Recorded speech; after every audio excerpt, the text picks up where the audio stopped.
ইসলামী bank news top 10।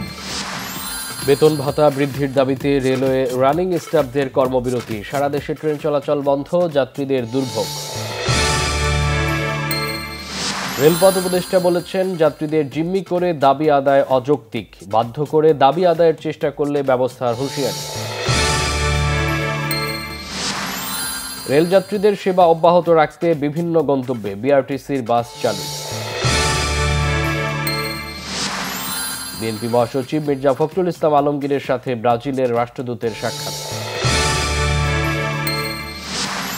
খুলনায় tank lorry শ্রমিকদের ধর্মঘট, 16 জেলায় জ্বালানি তেল সরবরাহ বন্ধ। মাঘের শীত জেঁকে বসেছে দেশের বিভিন্ন জায়গায়, জুবুথুবু উত্তরাঞ্চল, দুর্ভোগে শ্রমজীবী ছিন্নমূলরা। যুক্তরাষ্ট্রের প্রেসিডেন্ট ডোনাল্ড ট্রাম্পের সঙ্গে ভারতের প্রধানমন্ত্রী নরেন্দ্র মোদীর ফোনালাপ, দুদেশের মধ্যে কৌশলগত অংশীদারিত্ব এগিয়ে নেয়ার প্রতিশ্রুতি। যুক্তরাষ্ট্র থেকে অবৈধ অভিবাসীদের তাড়াতে নিরাপত্তা বাহিনীর অভিযান, গ্রেফতার হাজার ছাড়িয়েছে।